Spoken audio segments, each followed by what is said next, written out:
بسم اللہ الرحمن الرحیم نحمدہ ونصلی ونسلم علی خاتم الانبیاء والمرسلین وعلی آلہ وصحبہ واہل بیتہ اجمعین اما بعد فاعوذ باللہ من الشیطان الرجیم بسم اللہ الرحمن الرحیم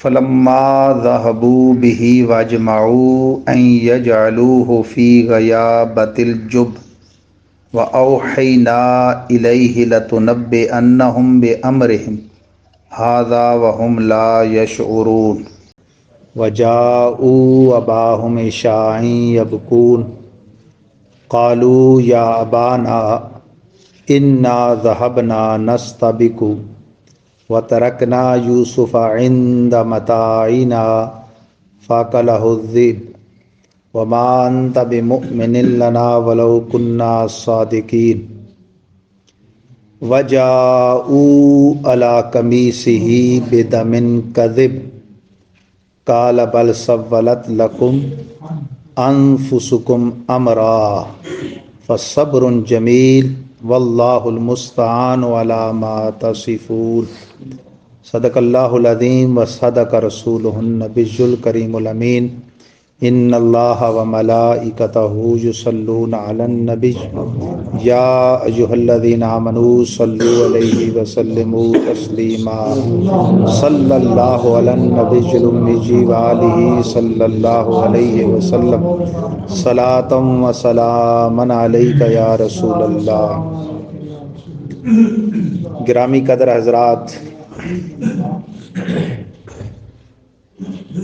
آج جمعہ مبارکہ 4 رمضان 1445 سنہ ہجری مطابق 15 مارچ 2024 سنہ عیسوی ہے۔ سورہ یوسف کی تفسیر کا یہ چوتھا درس ہے، جس میں آیات بینات نمبر 16 تا 18 تلاوت کرنے کا شرف حاصل ہوا۔ 15 تا 18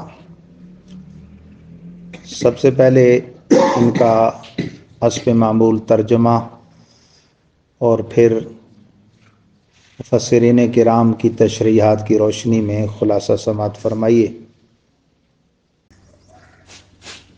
فَلَمَّا ذَهَبُوا بِهِ وَاجْمَعُوا أَن يَجْعَلُوهُ فِي غَيَابَةِ الْجُبِّ، پس جب برادران یوسف حضرت یوسف کو لے گئے اور سب نے اتفاق کر لیا ان کو اندھے کنویں میں ڈالنے کا، وَأَوْحَيْنَا إِلَيْهِ لَتُنَبِّئَنَّهُمْ بِأَمْرِهِمْ هَذَا وَهُمْ لَا يَشْعُرُونَ، تو ہم نے وحی کی ان کی طرف کہ البتہ تو ضرور جتلا دے گا ان کو ان کا یہ کام، اس حال میں کہ وہ شعور نہیں رکھتے ہوں گے۔ وَجَاءُوا أَبَاهُمْ عِشَاءً يَبْكُونَ، آئے وہ اپنے باپ کے پاس عشاء کے وقت روتے ہوئے۔ قَالُوا يَا أَبَانَا إِنَّا ذَهَبْنَا نَسْتَبِقُ، کہنے لگے اے ہمارے باپ، ہم دوڑ لگاتے ہوئے آگے نکل گئے۔ وَتَرَكْنَا يُوسُفَ عِنْدَ مَتَاعِنَا فَأَكَلَهُ الذِّئْبُ، اور اپنے بھائی یوسف کو اپنے ساز و سامان کے پاس چھوڑ دیا تو اسے بھیڑیا کھا گیا۔ وَمَا أَنْتَ بِمُؤْمِنٍ لَنَا وَلَوْ كُنَّا صَادِقِينَ، اور آپ ہمارا یقین نہ کریں گے اگرچہ ہم سچے ہیں۔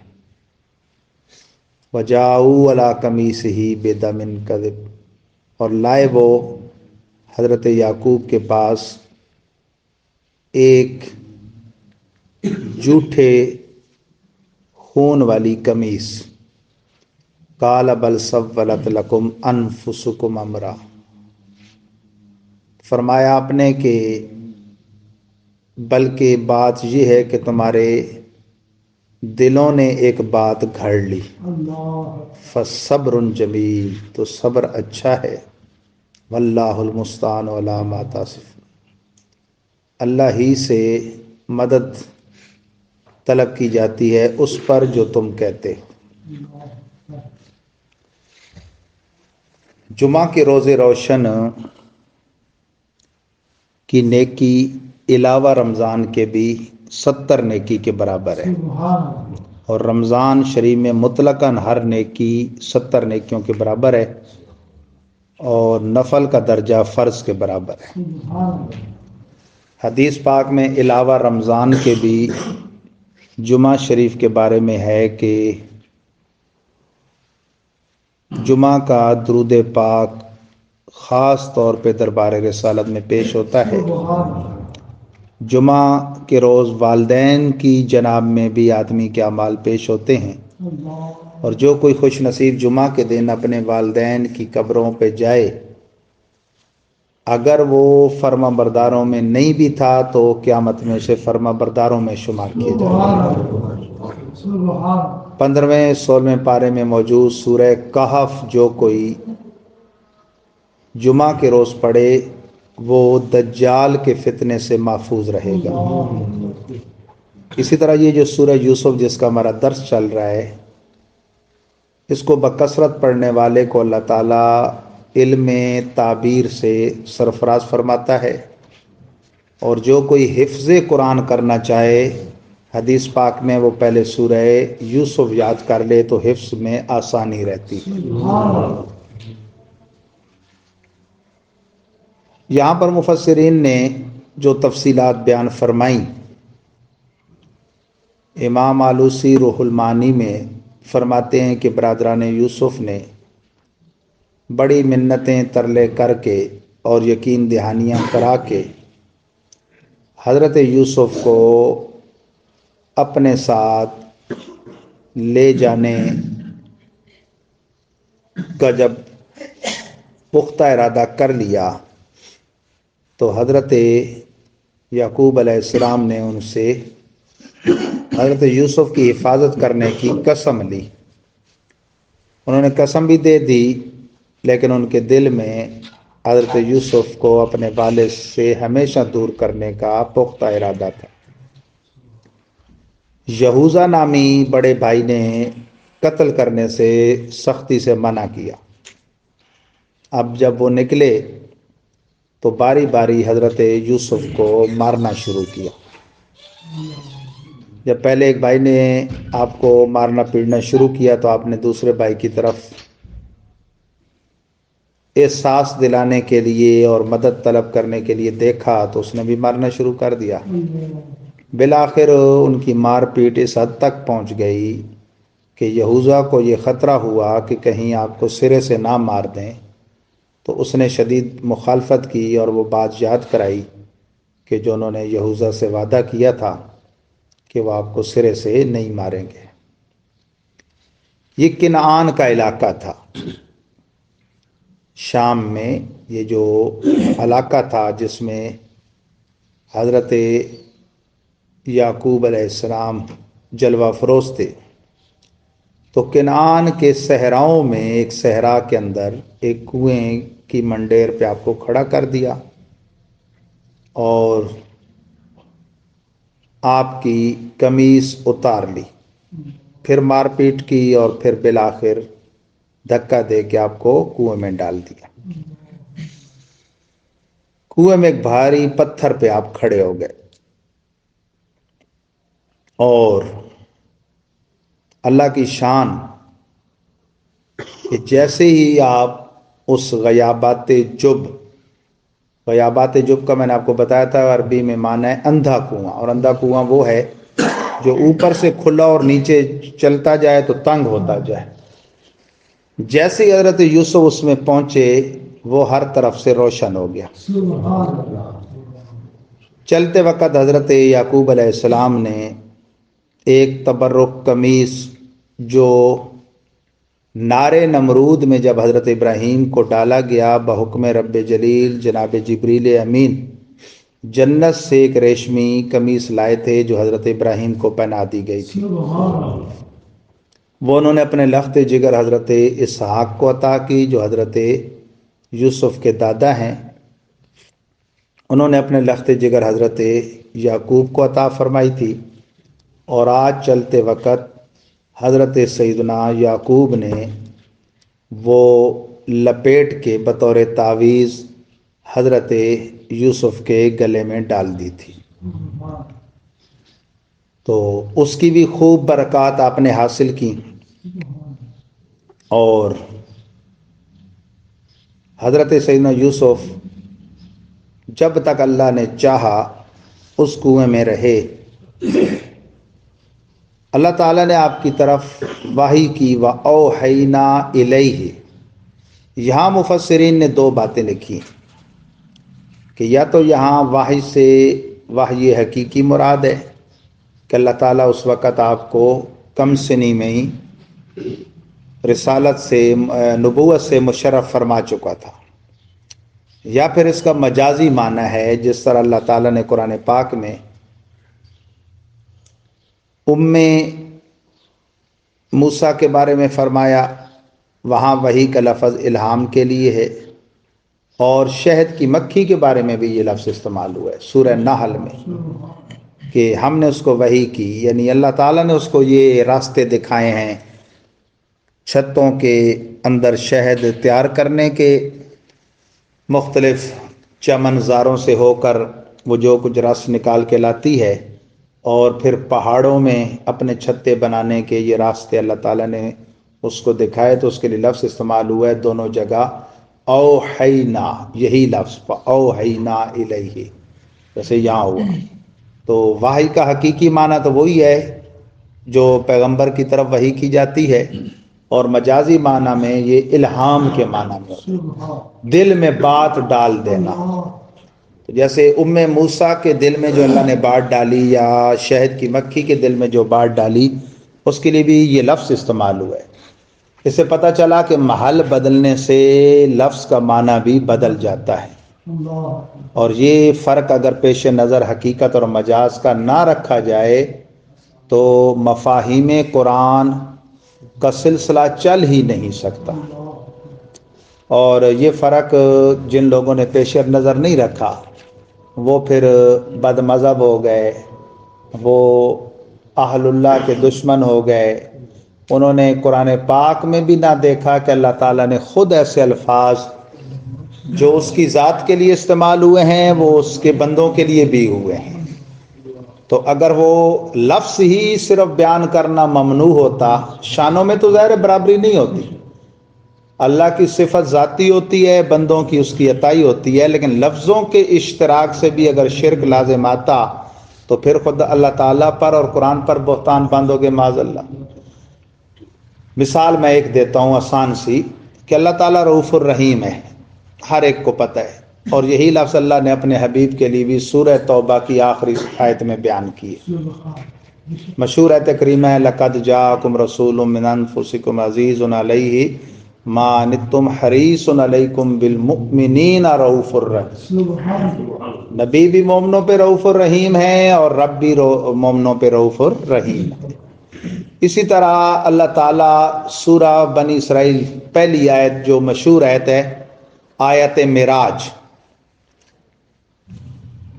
آیت معراج میں اللہ تعالیٰ نے یہ لفظ آخر میں استعمال کیا، سبحان الذی اسریٰ بعبدہ لیلا من المسجد الحرام الی المسجد الاقصی الذی بارکنا حولہ لنریہ من آیاتنا انہ هو السمیع البصیر، کہ بے شک وہ سمیع و بصیر ہے۔